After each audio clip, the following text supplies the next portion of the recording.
With the Imperial Japanese Navy and Air Force crippled, Japan was unable to protect an inner line of defensive islands that the Empire's military leaders set up, like Iwo Jima. Iwo Jima being a good strategic position, American military leaders planned an attack on the island, believing that it would only take a few days. But the Japanese military is cunning and thought up a secret defensive tactic that used the island's rocky and mountainous terrain to hide artillery. On February 19, 1945, U.S. Marines landed on Iwo Jima and carried out a sustained assault with heavy gunfire from the ship's position off the coast of the island and bombs dropping from the sky.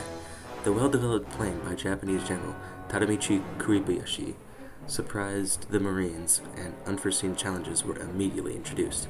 First of the challenges was that the beaches were made of soft volcanic ash dunes, which caused movement and the ability to get vehicles on the island very difficult.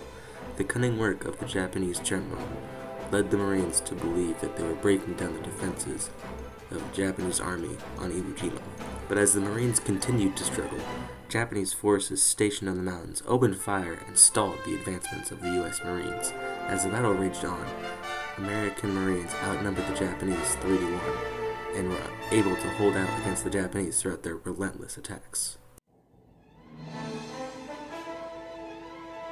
At the start of the battle, there were approximately 70,000 U.S. Marines and 18,000 Japanese soldiers. By the end of it, nearly 7,000 U.S. Marines were killed and another 20,000 were wounded. What was left of the Japanese were a mere 216 soldiers that the Marines had captured. The rest were killed in action.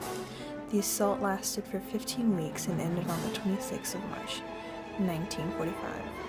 With the success of the American forces, America was able to prepare for the final and largest battle, the invasion of Okinawa.